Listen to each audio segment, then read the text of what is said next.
जय माता दी। आप सभी को चैत्र नवरात्रि 2026 के ढेरों शुभकामनाएं।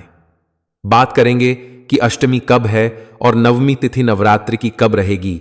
अष्टमी नवमी के साथ जिन्होंने पहला व्रत किया है उन्हें अंतिम व्रत कब करना है, विसर्जन कब करना है, व्रत जो कर रहे हैं उसका पारण कब करना है, साथ ही जो भ्रम है दूर करेंगे कि अष्टमी और नवमी एक ही दिन करनी है क्या, तो उसके बारे में बताएंगे कि ये एक दिन है या अलग अलग है। कन्या पूजन आपको कब करना चाहिए, क्या शुभ मुहूर्त रहेगा, हवन यदि आप कर रहे हैं या करते हैं तो कब करना चाहिए, किस विधि से करना चाहिए, क्या शुभ मुहूर्त रहेगा, व्रत का पारण क्या अष्टमी या नवमी को ही किया जा सकता है क्या या उसके बाद करना चाहिए, पुराणों के अनुसार नियम क्या कहते हैं। साथ ही बताएंगे कि अष्टमी को यदि आप व्रत खोल रहे हैं, आपके यहां अष्टमी होती है तो आपकी जो चौकी का विसर्जन है वो आपने किस दिन कर लेना है, नवमी करने वाले लोगों को किस दिन अपना अंतिम व्रत करना होगा और पारण और पूजन कब करना होगा, शुभ मुहूर्त क्या रहेगा। इस प्रकार से अष्टमी नवमी के बारे में विस्तृत जानकारी, पूजन कैसे करना है उसके बारे में विस्तृत जानकारी, विसर्जन कैसे करना है, कब करना है उसकी जानकारी और अंतिम व्रत को लेके जो लोगों के बीच में भ्रम है ना, क्योंकि आप जैसे बहुत सारे हमारे दर्शक हैं जिनके कमेंट्स आ रहे हैं कि पंडित जी हमें अंतिम व्रत किस दिन करना है, अष्टमी नवमी लोग एक ही दिन बता रहे हैं, उसका क्या करना है। तो वो विशेष रूप से आपको समझाने का प्रयास किया जाएगा कि आपने अंतिम व्रत कब करना है और अष्टमी नवमी एक ही दिन है या अलग अलग जानकारी आरंभ करते हैं। उससे पहले आपसे निवेदन है कि वीडियो यदि आपको थोड़ा सा भी उपयोगी लगे तो कृपया एक बार लाइक अवश्य कर दीजिएगा, क्योंकि आपका एक लाइक व्यक्तिगत रूप से मेरे लिए बहुत महत्वपूर्ण होता है। इससे मुझे यह आभास होता है कि मेरी मेहनत सफल हो रही है कि नहीं, मेरा काम आपको अच्छा लग रहा है या नहीं। तो एक बार लाइक अवश्य कर दीजिएगा। साथ ही अपने अनुष्ठान की सफलता के लिए कमेंट बॉक्स में अवश्य लिखिएगा जय माता दी, मां आप पर अवश्य प्रसन्न होंगी। आप देख रहे हैं आज के समय में हर त्योहार पर ढेरों भ्रम फैलाए जाते हैं, लेकिन भक्ति और शक्ति का फल तभी मिलता है जब जानकारी वास्तविक और शास्त्र सम्मत हो। अगर आप भी चाहते हैं कि धर्म और शास्त्रों की हर सटीक बात आप तक सबसे पहले और सबसे सही तरीके से पहुंचे, तो अभी अपने इस परिवार वास्तविक जानकारी को सब्सक्राइब करके बेल आइकन जरूर दबा दें, क्योंकि यहां हम सिर्फ खबर नहीं प्रमाण देते हैं। चलिए अब विस्तार से जानते हैं कि अष्टमी और नवमी की सही तिथि क्या है। प्रिय दर्शकों, आप सभी के चैत्र नवरात्रि के अनुष्ठान चल रहे हैं। चैत्र नवरात्रि के अनुष्ठान बहुत से लोग 9 दिन तक हैं, जिसमें पूरे 9 दिन तक व्रत किया जाता है, चौकी स्थापित की जाती है, कलश स्थापित किया जाता है, खेचड़ी आदि बोई जाती है और अखंड ज्योति जलाई जाती है। ये 9 दिन का अनुष्ठान होता है, ये 10वें दिन पूर्ण होता है। साथ ही कुछ ऐसे भी भक्तगण हैं जो माता का व्रत करते हैं, पहला और अंतिम और कुछ करते हैं, प्रथम 2 दिन और अंतिम 2 दिन, इस प्रकार से जोड़ा किया जाता है। तो भिन्न भिन्न प्रकार से हमारे समाज में लोग माता का पूजन करते हैं और नवरात्रि का ये उत्सव मनाते हैं। नवरात्रि की सबसे जो तिथियां होती हैं जिसका सबको इंतजार होता है वो होती है अष्टमी और नवमी। अष्टमी और नवमी इसलिए क्योंकि दुर्गाष्टमी जो अष्टमी तिथि होती है नवरात्रि की उसको कहते हैं दुर्गाष्टमी। दुर्गा अष्टमी को अंतिम दिन की पूजा की जाती है और इस दिन कंजकें कन्या पूजन किया जाता है, कंजकें बिठाई जाती है और कन्या पूजन के साथ ही नवरात्र का यह पर्व पूर्ण होता है। वहीं समाज में एक ऐसा ही वर्ग भी है जो कि नवमी को पूजन करता है, वो नव तक आराधना करता है देवी की ओर। नवमी के दिन कन्या पूजन किया जाता है, कंजक बैठाई जाती है और इस प्रकार से वो अपने अनुष्ठान को पूर्ण करते हैं। अब बहुत से लोग सवाल कर रहे हैं, पंडित जी क्या उचित है, अष्टमी को कन्या पूजन करना या नवमी को कन्या पूजन करना। देखिए दोनों ही उचित हैं, दोनों ही शास्त्र अनुसार हैं। महानवमी चाहे महादुर्गा अष्टमी, दोनों पर जिस भी दिन आप करना चाहें कर सकते हैं। ये इस पर निर्भर करता है कि आपके यहां कब होता आया है। अगर आप अष्टमी होती आई है आप अष्टमी कीजिए, जिनके यहां नवमी होती आई है आप नवमी कीजिए। कन्या पूजन का जो विधान है शास्त्रों में वो अष्टमी को भी है और नवमी को भी है। तो ऐसा नहीं है कि अष्टमी को जो कन्या पूजन करते हैं वो कुछ अनुचित करते हैं या ये कहें कि इससे आपको पूर्ण फल प्राप्त नहीं होता, ऐसा नहीं है। अष्टमी को भी कन्या पूजन उतना ही शुभ और मंगलकारी है जितना कि नवमी को अंतर जो है ना, वो कन्या पूजन से उत्पन्न नहीं होता। अंतर उत्पन्न होता है विसर्जन से। अंतर उत्पन्न होता है कि आप 9 दिन का अनुष्ठान अगर हैं तो पूर्णता कब होगी। कन्या पूजन आप अष्टमी नवमी दोनों दिन कर सकते हैं, लेकिन यदि आपका नियम यह है कि आप 9 दिन का अनुष्ठान कर रहे हैं तो जो पूर्णता है ना, वो 10वें दिन होगी। अगर आपने चौथी बिठाई है, 9 दिन का अनुष्ठान रखा है, तो जो विसर्जन आप करेंगे ना, वो 10वें दिन करेंगे। ये शास्त्र की विधि है, ये मेरी बनाई हुई विधि नहीं है, ना मैं अपने मन से बता रहा हूं। पुराण कहते हैं कि 9 दिन का दुर्गा अनुष्ठान होता है, 10वें दिन उसका पूजन, हवन और विसर्जन होता है। तो ये विशेष रूप से आप लोग ध्यान रखिएगा कि जिसने यदि 9 दिन का अनुष्ठान किया है तो वो कन्या पूजन नवमी को करेंगे। लेकिन जो विसर्जन होगा, माता की चौकी आपने लगाई है, अखंड ज्योत जो जली है, वो 10वीं को ही विसर्जित होगी, 10वीं को ही हटाई जाएगी। उससे पहले आप उसे नहीं हटा सकते। प्राणों के अनुसार यह दोष जनित है कि लोग अष्टमी करते हैं, अष्टमी को कन्या पूजन करते हैं और कन्या पूजन के साथ ही जो ज्वारें आपने बोए हैं उसका विसर्जन कर देते हैं।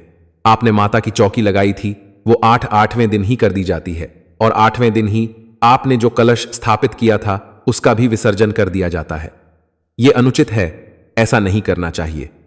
आप अष्टमी का व्रत करते हैं, नवरात्रि पूर्ण करते हैं, माना जा सकता है, परंतु आप विसर्जन कर देंगे, नवरात्रि का अष्टमी को यह नहीं माना जा सकता। विसर्जन जो है वो 10वीं तिथि को ही कहा गया है। आप जितने भी हमारे दर्शक हैं वो इस चीज को ध्यान दें कि अष्टमी अगर आपके यहां होती है तो अष्टमी कन्या पूजन के लिए कही गई है, अष्टमी आपके व्रत की पूर्णता लिए कही गई है, परंतु अष्टमी माता के नवदुर्गा जो आपने नवरात्रि का जो अनुष्ठान किया है उसके विसर्जन के लिए नहीं कही गई है। आपको 10वीं तिथि के दिन शुभ मुहूर्त में ही पूजन आदि करके विसर्जन करना चाहिए। यह बड़ी जानकारी थी जो आपको देना आवश्यक था। अब बात करते हैं जी की अष्टमी किस दिन है और कंजकें जो हैं उनको कब बैठाना चाहिए, क्या शुभ मुहूर्त रहेगा, नवमी किस दिन है और कंजकों को कब बैठाना चाहिए, किस प्रकार से व्रत को पूर्ण करना चाहिए। तो अष्टमी वाले दिन आपको सूर्योदय पहले उठना चाहिए। उठने के बाद स्नान आदि करके स्वच्छ वस्त्र धारण कीजिए। स्वच्छ वस्त्र धारण करके आपकी जो दैनिक पूजा है ना, वो उसी प्रकार से चलेगी जैसे कि अभी तक चलती आ रही थी।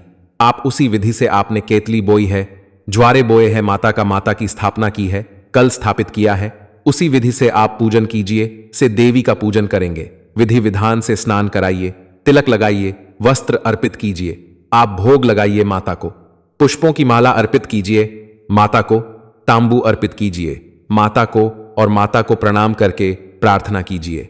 इस प्रकार से आपने पूजन करना है। पूजन करने के बाद आप हवन कर सकते हैं। हवन करने के बाद आपने कन्या पूजन करना है।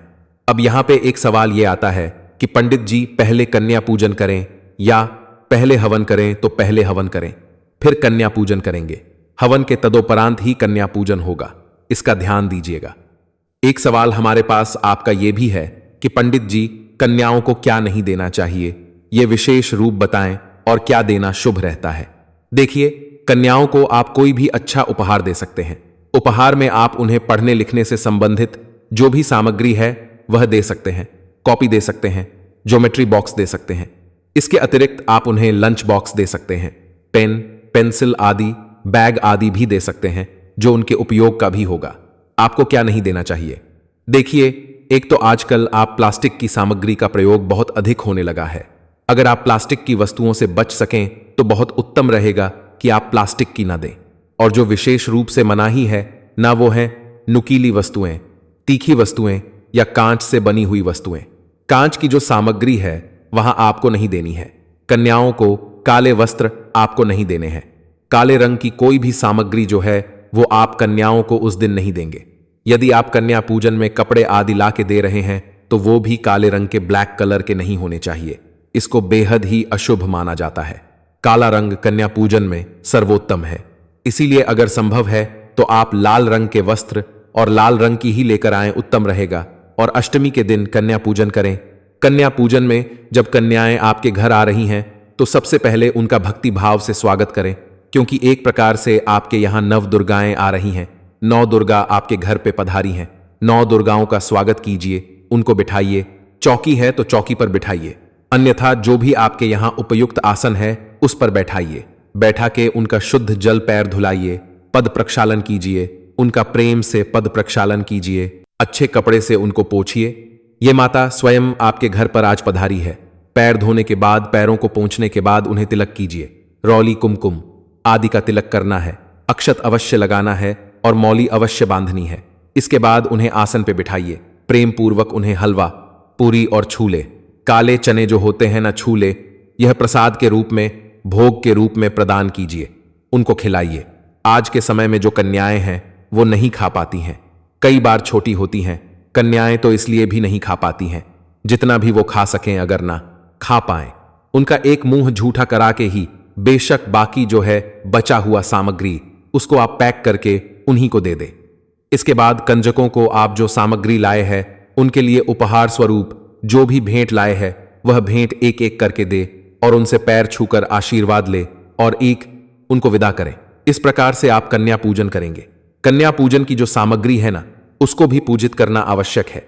वो क्या करते हैं कि सामग्री लाते हैं, रख देते हैं, कंजकों को भोजन कराते हैं और उनको ऐसे ही उठा के दे देते हैं। ये अनुचित व्यवस्था है, अनुचित व्यवहार है। उस सामग्री का सुबह के समय जब आप पूजन कर रहे हैं ना उस समय उनको पूजना है।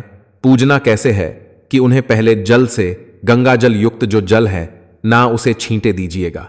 छींटे देने के बाद उन्हें तिलक कीजिएगा, अक्षत उस पे अर्पित कीजिएगा, थोड़े पुष्प ऊपर बिखरा दीजिएगा और हाथ जोड़कर माता को प्रणाम करके, हे मातेश्वरी, ये हम कन्याओं के लिए भेंट स्वरूप लाए हैं, इसे आप नवदुर्गा के रूप में स्वीकार करें और आशीर्वाद प्रदान करें। इस प्रकार से माता से प्रार्थना कीजिएगा। ये जो सामग्री है इसको पृथ्वी पर नहीं रखना है। जो 9 आइटम जो भी आप लाए हैं ना इनको किसी थाल में सजाइएगा पूजा के समय पे और उसी में रखिएगा। ये बाद आप ये दे दीजिएगा। तो इस प्रकार से आपने अष्टमी को पूजन करना है सुबह का और कन्या पूजन करना है। आपके घर में यदि आपने चौकी लगा के रखी है तो उसको वैसे ही रहने दीजिएगा। आपने अगर आपके घर में कल से स्थापना की है तो उसको भी वैसे ही रहने दीजिएगा। याद रखिएगा कि जो लोग अष्टमी कर रहे हैं वो केवल कन्या पूजन करेंगे, विसर्जन नहीं होगा। और नियम तो यही रहेगा कि जब तक चौकी आपके घर में है आपको आदि का प्रयोग नहीं करना चाहिए। यह बात अलग है कि लोग अपनी सहूलियत के अनुसार, अपनी सुविधा के अनुसार चीजों को परिवर्तित कर लेते हैं। उनको लगता है कि अब हम अधिक दिनों तक लहसुन प्याज के बिना नहीं रह सकते, तो अष्टमी को ही सब प्रवाहित कर देते हैं और उसके बाद अष्टमी के शाम को ही वो अपने हिसाब से जो भी खाना होता है, जो अनुचित व्यवहार भी हो सकता है, तामसिक पदार्थों का प्रयोग भी होता है, उसमें आप लग जाते हैं। शास्त्र ये कहते हैं कि संयम बहुत आवश्यक है। पूजा का दूसरा नाम संयम है।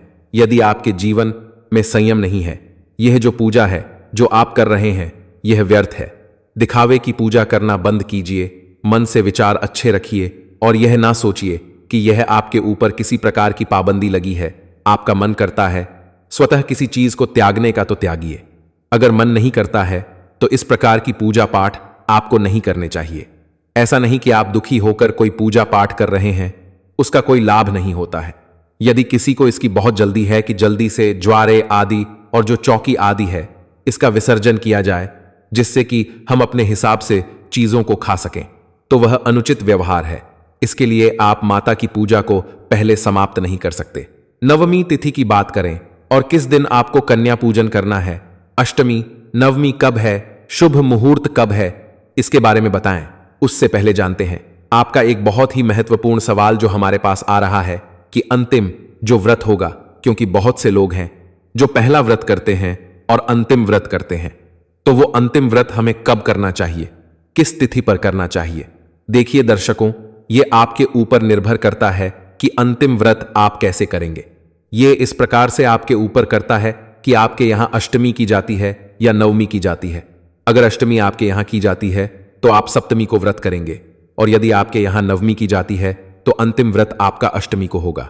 यहां एक और संशय आपका दूर करें जो आपके मन में किसी ने टाल दिया होगा कि सप्तमी और अष्टमी एक ही साथ है क्या। जी नहीं, सप्तमी और अष्टमी दोनों अलग अलग दिन है, दोनों एक साथ नहीं है। एक नवरात्रि कम हुई थी लेकिन वो नवरात्रि तिथि थी तृतीया, इसीलिए दूसरा और तीसरा नवरात्र एक साथ था। द्वितीया और तृतीया नवरात्रि एक साथ थे। अभी जो तिथि है वो सब एक एक दिन में एक एक तिथि है। चाहे वो चौथी हो, पांचवीं, छठी, सातवीं, सब तिथियां एक एक दिन में पूर्ण रूप से है। इसीलिए सप्तमी, अष्टमी एक नहीं है और अंतिम व्रत नवमी करने वाले अष्टमी को करेंगे और जो अष्टमी करते हैं वो अंतिम व्रत सप्तमी को करेंगे। इसी प्रकार से अब बात करते हैं कि जिनके यहां पे नवमी पूजी जाती है वो किस प्रकार से पूजन करेंगे। भगवान रामचंद्र का पूजन भी किया जाएगा क्या? देखिए, जो चैत्र मास के शुक्ल पक्ष के अर्थात नवरात्रों में आने वाली जो चैत्र की नवमी है ना, ये भगवान श्री रामचंद्र का जन्म दिवस भी है। इस दिन भगवान श्री रामचंद्र का अवतरण इस पृथ्वी पर हुआ था। इसीलिए यह तिथि बहुत महत्वपूर्ण है, इसे महानवमी कहा जाता है। इस दिन मां जगदंबा के नवरात्रि पूर्ण होते हैं, इसीलिए उनके जो व्रत है वो पूर्ण तो होते ही है, साथ ही इस दिन रामचंद्र जी, भगवान रामचंद्र जी का जन्मोत्सव भी विधि विधान से मनाया जाता है। भगवान रामचंद्र की पूजा आपने किस विधि से करना है, इसके बारे में हम आपको अलग से वीडियो बना के बता देंगे। यहां हम केवल अष्टमी, नवमी, नवरात्रि से संबंधित बात कर रहे हैं। तो आपको जो नवमी करते हैं उन्हें भी सुबह सूर्योदय से पहले उठना है। उठने के बाद स्नान आदि करके पूजन करना है। देखिए, एक चीज का आपको विशेष ध्यान रखना है। शुभ मुहूर्त कहते हैं कि पंडित जी शुभ मुहूर्त देखें कि ना देखें, शुभ मुहूर्त यदि ना भी देखें, क्योंकि जो दुर्गा अष्टमी है और दुर्गा नवमी, महानवमी जिसे कहते हैं, ये दोनों ही तिथियां अत्यंत मानी जाती है। इनमें पूरा दिन कंजक पूजन किया जा सकता है, माता का पूजन किया जा सकता है, हवन कर्म आदि किया जा सकता है। शुभ मुहूर्त यदि आप नहीं भी देखते हैं तो भी, परंतु एक बात ध्यान अवश्य रखनी चाहिए, वो ये कि इन तिथियों में भी राहुकाल का समय होता है। राहुकाल के समय को आपको अवश्य ही देखना पड़ेगा, चाहे तिथि कितनी भी शुभ क्यों ना हो, उसमें 1.5 घंटे का लगभग समय होता है प्रतिदिन राहुकाल का। तो आप जिस दिन अष्टमी, नवमी की कंजक बिठा रहे हैं ना, उस दिन राहुकाल का समय आपको अवश्य ही करना चाहिए। राहुकाल के समय में आप कंजक ना बिठाए। हां, अगर आपने कंजक पहले बिठा दी है और उसके बाद राहुकाल आता है तो उसमें दोष नहीं है, परंतु कंजक पूजन जो है राहुकाल के समय में आप नहीं करेंगे। इस 1.5 घंटे में आप नहीं करेंगे, बाकी समय में आप कर सकते हैं। शुभ मुहूर्त कैसे है, कब है, यह हम आपको अभी बताने जा रहे हैं। सूक्ष्म रूप से पहले नवमी की जानकारी दे दें, उसके बाद हम मुहूर्त पर ही आ रहे हैं कि कौन सी तिथि का मुहूर्त कब है और किस प्रकार से किस शुभ मुहूर्त में आपको करना चाहिए। तो नवमी के दिन जिन लोगों के यहां नवमी होती है वो नवमी के दिन सूर्योदय से पहले उठेंगे। स्नान आदि करने बाद आप अपना नवरात्रि का जो दैनिक पूजन है उसको करेंगे। दैनिक पूजन उसी विधान से किया जाएगा जैसे कि आप अभी तक करते आए थे, परंतु हां, इसमें पुष्पांजलि अवश्य कीजिएगा। नवमी का जब आप पूजन करेंगे तो उसमें पुष्पांजलि अवश्य कीजिएगा, क्षमा याचना कीजिएगा, देवी से क्षमा याचना कीजिएगा, पहले से पूजन कीजिएगा, देवी को अर्पित कराइएगा, कराने के बाद स्नान कराइएगा, स्नान करा के पंचामृत से स्नान कराइएगा, शुद्ध जल से स्नान कराइएगा। शुद्धियों तक स्नान कराने के बाद देवी को वस्त्र अर्पित कीजिएगा। आप अष्टमी व नवमी को माता को श्रृंगार की सामग्री अवश्य ही अर्पित करनी है। यह हम बता रहे हैं सभी के लिए, चाहे आपने 9 दिन का अनुष्ठान रखा है, चाहे आप केवल अष्टमी, नवमी करते हैं, एक ही दिन करते हैं, आपको इस दिन माता को श्रृंगार की वस्तुएं अवश्य अर्पित करनी चाहिए। अगर अधिक ना ला सके तो मांग में भरने के लिए सिंदूर, काजल, बिंदी, चूड़ियां और नेल पेंट, ये 5 चीजें तो आपको अवश्य रूप से माता को अर्पित करनी ही चाहिए। और अगर 5 ना कर पाएं तो आपको मांग का सिंदूर और चूड़ियां अवश्य रूप से माता को चढ़ानी चाहिए इस दिन। और लाल रंग का कोई वस्त्र, जैसे कि आप साड़ी ले सकते, पाठ हैं, कोई अच्छी साड़ी ले सकते हैं या फिर कोई चुनरी ले सकते हैं, जैसी आपकी सामर्थ्य हो। मैं नहीं कहूंगा कि आपको बहुत महंगा ही लेना है, आप अपनी सामर्थ्य के अनुसार लीजिएगा। और यह ध्यान रखिएगा कि आप जब भी पूजा पाठ करें सामर्थ्य के अनुसार करें। प्रभु कहते हैं कि जैसा मैंने आपको दिया है, जितना मैंने आपको दिया है, उसके अनुसार ही आप मुझे अर्पित करें, मैं सदा प्रसन्न रहूंगा। तब होती है जब दिया ज्यादा होता है किसी को भगवान ने, और वो लालच वश अर्पित कम करते हैं। वहीं भगवान जो आर्थिक रूप से कमजोर लोग हैं उनके लिए भी कहते हैं कि मैंने यदि आपको अधिक नहीं दिया है, कि आपकी किस्मत या जो भी आपके कर्म रहे होंगे उसके अनुसार यदि आपको कम मिला है तो कभी भी मुझे अधिक आवश्यकता नहीं है अर्पित करने की। ऐसा नहीं है कि यदि एक स्वर्ण से मुझे पूज रहा है तो आप भी स्वर्ण से ही पूजिए। जो आपकी सामर्थ्य है ना, उसके अनुसार पूजिए, श्रद्धा से पूजिए, भक्ति भाव से पूजिए। तो आपको इस दिन सामग्री आपको माता को अवश्य अर्पित करनी है। माता को अर्पित करेंगे, ताबूल अर्पित करेंगे, दक्षिणा अर्पित करेंगे और माता से अपने अनुष्ठान की सफलता के लिए प्रार्थना करेंगे। जो पूजा विधि है अंतिम दिन की, वो पूजा विधि का हम विशेष वीडियो बनाएंगे आपके लिए, उसको आप अवश्य देख लीजिएगा। यहां पर केवल हम कन्या पूजन से संबंधित जो लोग, क्योंकि देखिए सभी लोग जो हैं पूजन नहीं करते हैं, इसीलिए कन्या पूजन से संबंधित आपको जानकारी दे रहे हैं और जानकारी दी जा रही है कि अष्टमी, नवमी, सप्तमी कब करनी है, अंतिम व्रत कब करना है। जो सामान्य जानकारी होती है सभी के लिए, वह जानकारी इस वीडियो में प्रदान की जा रही है। पूजा के लिए हम आपको अलग से वीडियो बना रहे हैं जिसमें आपको अष्टमी की पूजा, नवमी की पूजा, विसर्जन विधि ये बताई जाएगी। तो इस प्रकार से आप पूजा करने के बाद हवन करेंगे। हवन के बाद कंजकों को आप बुलाएंगे, कंजकों का स्वागत करेंगे और कंजक पूजन की विधि जो हमने अभी आपको बताई थी ना, कंजक कैसे बिठानी चाहिए, क्या अर्पित करना चाहिए अष्टमी के लिए, वैसे ही वो आपके लिए भी है। दोबारा बताने की आवश्यकता नहीं है। जो नवमी करते हैं उनको भी उसी प्रकार से कन्या का पूजन करना है और इसी प्रकार से वस्तुएं जो हैं उनको प्रदान करनी है। बात आती है कि सप्तमी, अष्टमी, नवमी तिथियां जो है वो किस दिन है, क्योंकि जो व्रत करना है वो किसी ने सप्तमी को करना है, किसी ने अष्टमी को करना है। कन्या पूजन किसी ने अष्टमी को करना है और किसी ने नवमी को करना है। तो इन तीनों तिथियों के बारे में आपके लिए जानना आवश्यक हो जाता है कि जो लोग सप्तमी का व्रत करते हैं ना, तो इस वर्ष चैत्र नवरात्रि 2026 में सप्तमी का व्रत आपको करना चाहिए 25 मार्च को। 25 मार्च को सप्तमी रहेगी। प्रातःकाल 7:41 से और 9:01 तक का समय शुभ रहेगा पूजा पाठ के लिए, और 11:01 से और 11:58 में भी शुभ मुहूर्त रहेगा। इसमें आप अपना पूजन आदि कार्य कर सकते हैं और जो अंतिम व्रत कर रहे हैं सप्तमी का, वो इसी दिन करेंगे, क्योंकि कुछ लोग अष्टमी करते हैं ना, वो अपने अनुष्ठान को सप्तमी पर पूर्ण करते हैं। मैं यहां फिर बता दूं कि नियम कहता है कि आपको 9 दिन तक पालन करना चाहिए और 10वीं दिन विसर्जन करना चाहिए। और अब बात करते हैं कि अष्टमी कब रहेगी। जो नवमी करते हैं वो अष्टमी को व्रत करते हैं, या पहला या अंतिम व्रत करने का जो नियम है, तो अष्टमी को व्रत करते हैं या अष्टमी को कन्या पूजन करते हैं, तो अष्टमी तिथि रहेगी 26 मार्च को। 26 मार्च को हवन, पूजन, कन्या पूजन आदि के लिए शुभ समय रहेगा। प्रातःकाल 6:41 से और 7:28 और उसके बाद 11:01 से और 11:49। इस समय में आप हवन, पूजन आदि कार्य कर सकते हैं, कन्या पूजन आदि कार्य कर सकते हैं। अब बात करेंगे नवमी के बारे में। क्या नवमी भी 26 को ही की जाएगी या अष्टमी, नवमी दोनों अलग अलग दिन है? तो प्रिय दर्शकों, नवमी आपको 27 मार्च को करनी है। 27 मार्च के दिन ही रामनवमी मनाई जाएगी। नवमी तिथि शुरू हो रही है 26 मार्च को सुबह 11:46 पर और यह 27 मार्च को सुबह 10:07 पर समाप्त होगी। और यह तिथिमान के अनुसार 27 को ही नवमी है। और कुछ लोग कहते हैं जी कि भगवान रामचंद्र का जन्म अपराह्न में हुआ था, तो मैं शास्त्रीय विधान कहूं।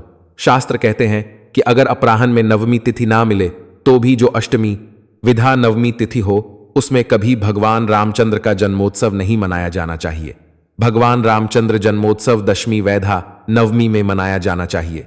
इस बार जो स्थिति है, दोपहर के समय तो नवमी नहीं है, सुबह नवमी रहेगी। और क्योंकि सिंधु ज्योति शास्त्र कहता है कि 2.5 घंटे यदि कोई तिथि रह जाए तो पूरा दिन मानी जाती है, तो ये तो बहुत लंबे समय तक रह गई है, 10:30 के आसपास तक रहेगी। और रामनवमी का जो त्योहार है वो शास्त्रीय नियम के अनुसार 27 को ही बनता है। और जो नवमी पे कंजक पूजन करते हैं उनको तो देखना ही केवल सूर्य उदय होता है। उदय तिथि मान के अनुसार ही नवमी तिथि निर्धारित होती है। कन्या पूजन जिस भी किसी को करना है, नवमी जिस भी किसी के घर में देवी पूजा की होती है, तो आपको नवमी मनानी है। 27 तारीख को 26 का कोई औचित्य ही नहीं है। नवमी मनाने का अगर कोई कह रहा है तो वो अनर्गल बातें हैं, उन पर आपको विश्वास नहीं करना चाहिए। किसी भी नियम, भगवान रामचंद्र के जन्म के नियम के अनुसार भी 27 उत्तम है। और क्योंकि देवी की पूजा तो उदया तिथिमान के अनुसार ही निर्धारित होती है, नवमी तिथि में, तो इसलिए अवश्य रूप से 27 और केवल 27 मार्च को रामनवमी का त्योहार मनाया जाएगा। ये थी जानकारी अष्टमी कब है, नवमी कब है। जानकारी थोड़ी भी अच्छी लगी लाइक अवश्य कीजिएगा। जय माता दी। आप सभी को नवरात्रि की ढेरों शुभकामना।